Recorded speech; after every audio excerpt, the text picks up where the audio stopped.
Latest episode দেখুন একদম add free.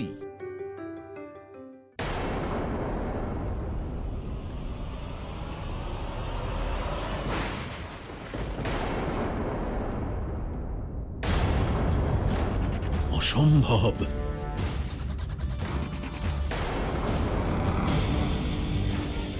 যজ্ঞকুণ্ডের অগ্নি নিভে গেল কি করে? কি হয়েছে ঋষিবর? যোগিনীরা ফিরে গেছেন আচার্য। যজ্ঞকুণ্ডের অগ্নি নিভে যাওয়া তারই সংকেত আচার্য। যোগিনী শক্তি ফিরে গেছেন?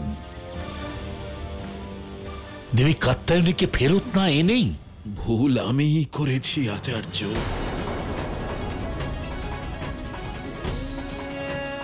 আদি শক্তিকে শক্তি দ্বারা জিততে চেয়েছিলাম আমি।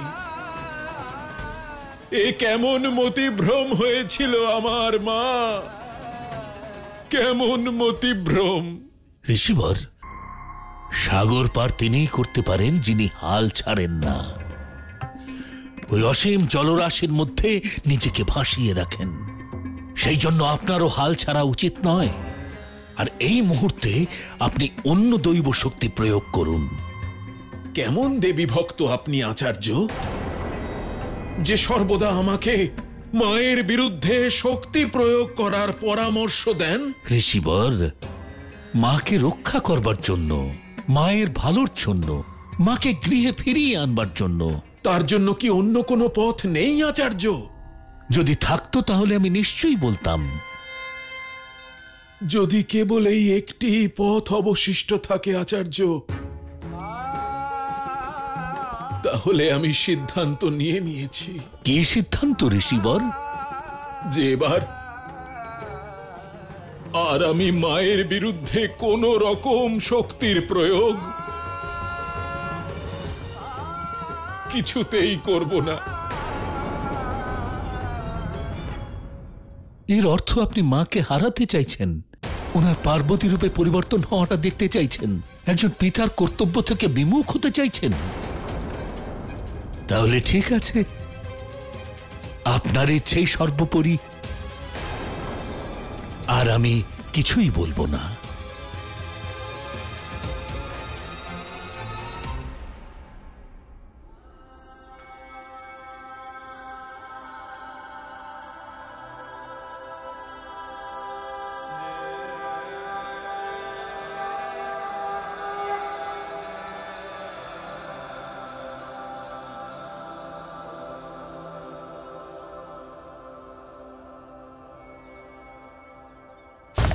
মনোরম পুষ্প বাটিকা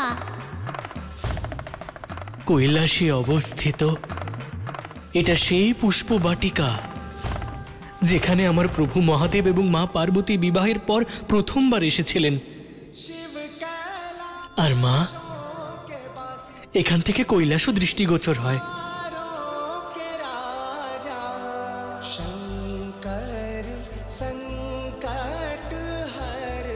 মিত্র নন্দী, আপনি এই স্থানের সঙ্গে যুক্ত মহাদেব আর মা পার্বতীর কাহিনী শোনাবেন? নিশ্চয়ই মা।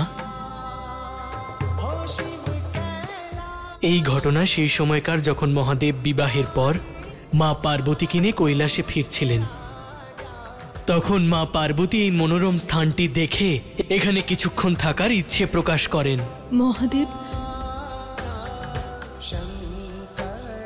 একটা প্রশ্ন ছিল মনে।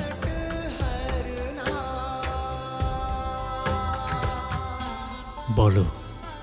মহাদেব, আমার পিতৃগৃহ থেকে আসা উপহার আপনি দান করে দিয়েছেন, বরযাত্রীও সঙ্গে নিয়ে এলেন না, তাদের অন্য পথ দিয়ে কৈলাসে যেতে বললেন,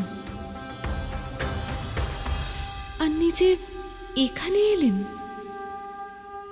এই নির্জন বনে, যেখানে শুধু আমরা দুজন, একেবারেই একা। ভয় করছে? তাহলে অন্য কোনো সমস্যা? আসলে আমার একা থাকার অভ্যেস নেই মহাদেব। ছোট থেকেই আমি সখী, বান্ধবী, দাস দাসী, পরিজনের সঙ্গেই থেকেছি। সেই জন্য একটু অস্বস্তি অনুভব করছি, ব্যাস। উমা, এবার তোমায় একা থাকার অভ্যেস করে নিতে হবে। একা থাকার অভ্যেস কেন মহাদেব? কারণ এবার তোমায় কৈলাসে থাকতে হবে। আর কৈলাসে দূর দূরান্তে শুধু একাকিত্বই পাবে। অনেক খোঁজার পরেও হয়তো কোনো গুহায় কোনো ঋষিকে তপস্যা করতে দেখতে পাবে, কিন্তু হ্যাঁ, আমার ভক্ত, ভূত প্রেত, গণ পিশাচের সঙ্গ তুমি সর্বদা পাবে। ওরাই হবে তোমার দাস দাসী, আর ওরাই হবে তোমার আত্মীয়। কোন ভূত প্রেত? যারা আপনার বরযাত্রী হয়েছিল? হ্যাঁ উমা, ওরাই। তাহলে তারা কি সবাই কৈলাসে থাকে? হ্যাঁ উমা, ওরা সকলে সমাজ থেকে বঞ্চিত এবং বহিষ্কৃত। সমাজ যাদের স্থান দেয় না, তাদের কৈলাসে আমি স্থান দিই। আমার কাছে কেউ ত্যায্য নয়, কেউ পরিত্যক্ত নয়, আর কাউকে স্বীকার করার কোনো মাপদণ্ড আমার নেই।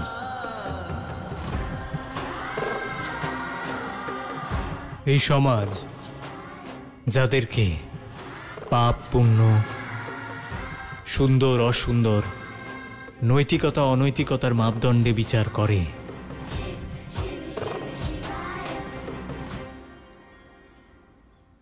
আমার কৈলাসে ওদের সকলের জন্য স্থান রয়েছে। কারণ কৈলাস যে কোনো সীমার ঊর্ধ্বে। এখানে আমন্ত্রণের কোনো রীতি নেই, কাউকে বহিষ্কার করার কোনো নীতিও নেই। যারা আমার চরণে আসে আমি তাদেরকে আশ্রয় দিই, কারোর বিষয়ে কোনো ধারণা তৈরি করি না। কারণ কৈলাসে সবাই স্বাগত।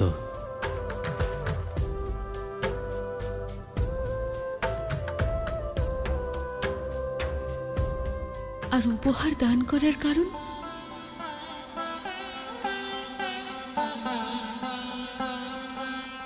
সমস্ত উপহার আমি দান করেছি, তার কারণ উপহারের স্বীকৃতি সঞ্চয়ের প্রবৃত্তিকে জন্ম দেয়,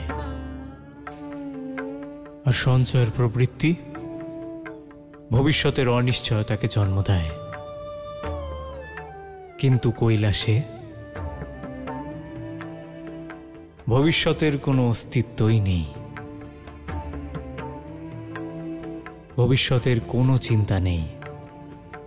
এখানে কেবল বর্তমান আছে, আর যেখানে ভবিষ্যৎ নেই সেখানে সঞ্চয় নেই। অদ্ভুত আপনি মহাদেব, এই জগতের থেকে আলাদা। আপনার দর্শন সম্পূর্ণ আলাদা, যা সংসারের সঙ্গে মেলে না।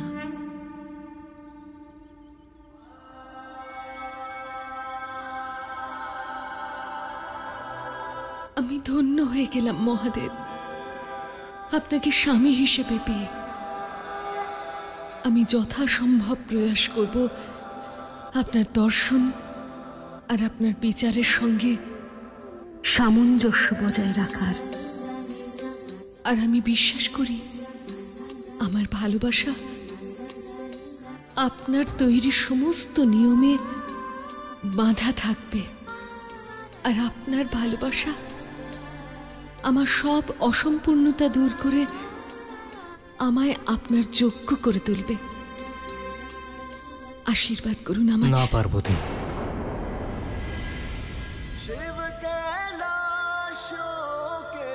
তোমার স্থান ওখানে নয়, আমার হৃদয়।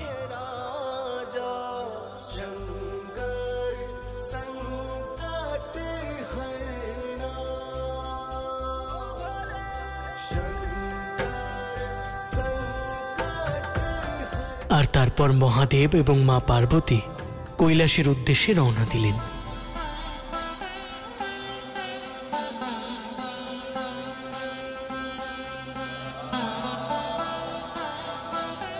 মিত্র, কৈলাস আপনার কেমন লাগলো? খুব সুন্দর। তাহলে ঠিক আছে, অমরনাথের পরে আমরা কৈলাসেও যাব। এখন আমাদের শীঘ্র অমরনাথের উদ্দেশ্যে যাত্রা করা উচিত। চলুন মিত্র। আজ নির্জলা একাদশীর ব্রত। যেই ব্রতের সংকল্প রাখবে কাল সূর্যোদয়ের পরেই অন্ন জল গ্রহণ করতে পারবে।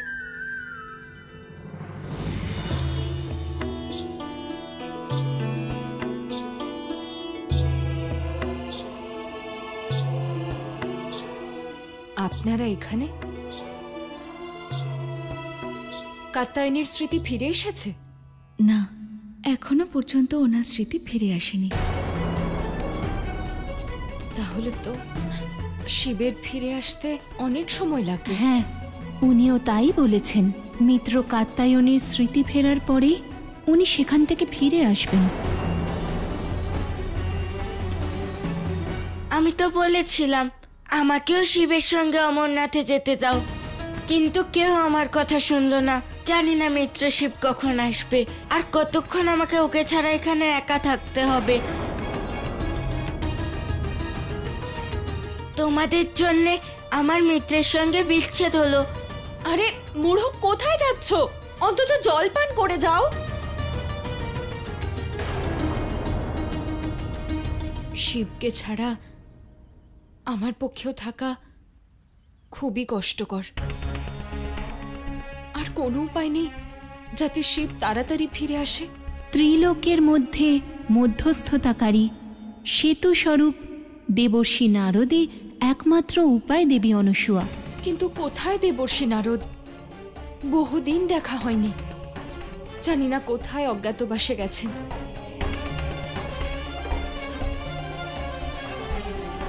অজ্ঞাতবাসে? উনি তো আপনার সাথেই আছেন দেবী অনসূয়া। আমার সাথে? হ্যাঁ, মূঢ়ই হলেন দেবর্ষি নারদ।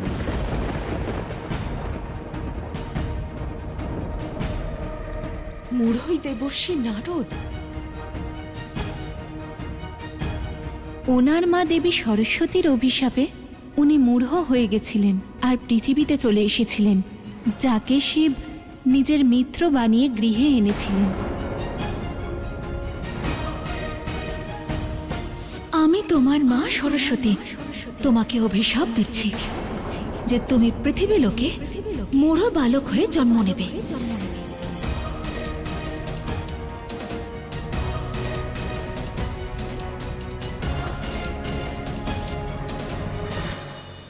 দেবী লক্ষ্মী, এখন সময় হয়েছে যে আমার সন্তান এই মূঢ়র জীবন থেকে মুক্ত হয়ে পুনরায় নারদ রূপে পরিবর্তিত হয়ে যাক। কিন্তু তার জন্য ওকে কাল সূর্যোদয় পর্যন্ত নির্জলা ব্রত পালন করতে হবে। যদি ও এই ব্রত পালন করে তাহলে ও পরম ব্রহ্মের জ্ঞান লাভ করবে আর আমার অভিশাপ থেকে মুক্ত হয়ে যাবে। দেবী সরস্বতী, আপনার অভিশাপ মুক্তির চিন্তাকে আমি স্বাগত জানাই, কিন্তু শিবের অনুপস্থিতিতে আমি মূঢ়কে দেবর্ষি নারদে পরিবর্তিত হতে দেব না। শিব যখন ফিরবে আর ওর মিত্র মূঢ়কে খুঁজবে আর পাবে না, তখন আমি কি উত্তর দেব? আমি দেবী অনসূয়ার এই বক্তব্যকে সমর্থন করছি, কারণ এই সংসারে যা কিছু ঘটে সব মহাদেবের ইচ্ছাতেই ঘটে। আর সেই জন্য আমার মত হচ্ছে সাপ মুক্তির এই পুণ্য কর্ম শিবের সম্মুখে শিবের উপস্থিতিতে হোক, সেটাই উচিত হবে দেবী সরস্বতী।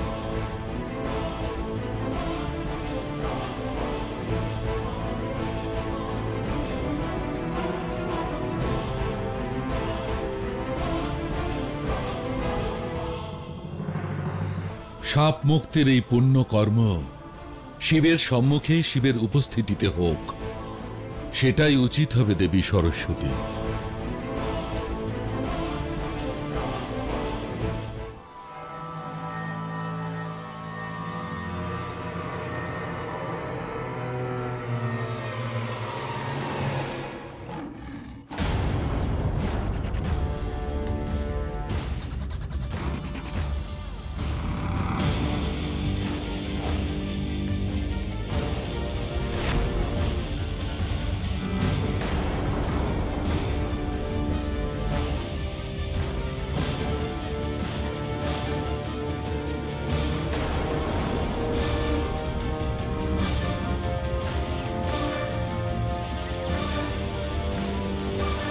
এখানটা সুরক্ষিত, এখানে আজ রাতটা কাটিয়ে মিত্র শিবের কাছে চলে যাব।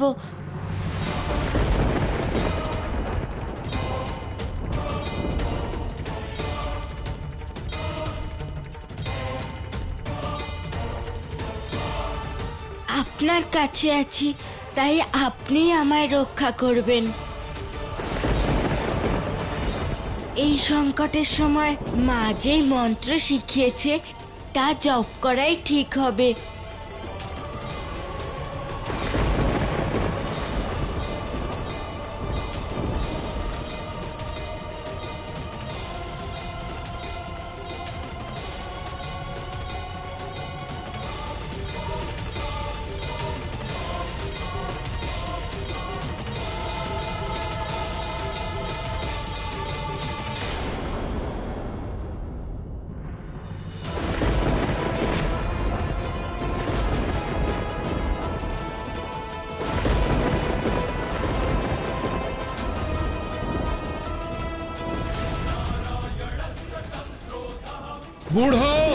ओम नारायणाय धीमहि वासुदेवाय धीमहि नमः विष्णु वज्रोदय ओम नारायणाय धीमहि। হ্যাঁ দেবী, এই শব্দ তো ভেতর থেকে আসছে, মনে হচ্ছে মূঢ় ভেতরে আছে। চলুন দেখি। হ্যাঁ দেবী।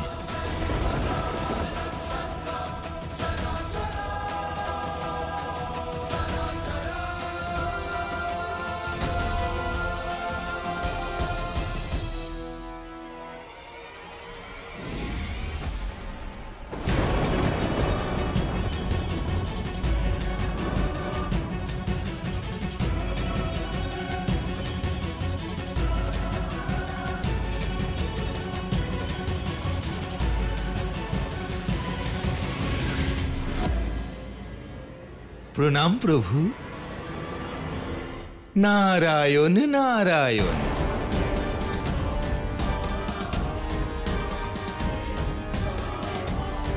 প্রণাম মা অনসুয়া, প্রণাম মহর্ষি অত্রি।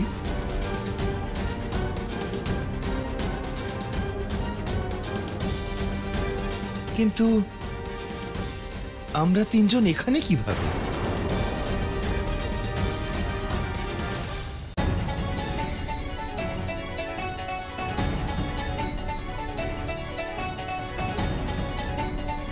প্রণাম মা। কল্যাণ হোক। মা, দয়া করে আমার সংশয় দূর করুন। কি সংশয়? এটাই যে এখানে কি করে এলে? হ্যাঁ মা, এর রহস্যটা কি? আমার অভিশাপের ফলে তুমি মূঢ় বালক হয়ে গিয়েছিলে। আমি তোমার মা সরস্বতী তোমাকে অভিশাপ দিচ্ছি যে তুমি পৃথিবী লোকে মূঢ় বালক হয়ে জন্ম নেবে।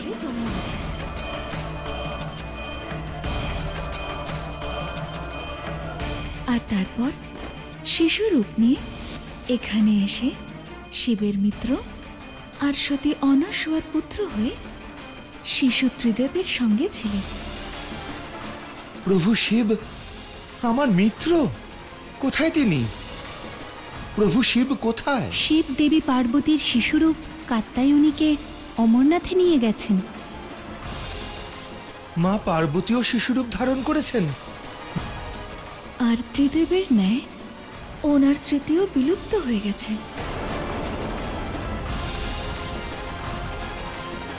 ওনার স্মৃতি ফিরিয়ে আনার উদ্দেশ্যেই শিব কাত্যায়নীকে নিয়ে অমরনাথে গেছেন, কিন্তু এখনো ওনার স্মৃতি ফিরে আসেনি। এমনকি ওনার স্মৃতি ফিরিয়ে আনার কোনো উপায়ও পাওয়া যায়নি। মা, ওনার এই স্বরূপে আসার অপরাধ আমার, একমাত্র আমার। আর যে বিশাল পাপ আমি করে ফেলেছিলাম তার প্রায়শ্চিত্ত করার এই সুবর্ণ সুযোগ দিয়ে আজ আপনি আমার উপর অনেক বড় দয়া করলেন।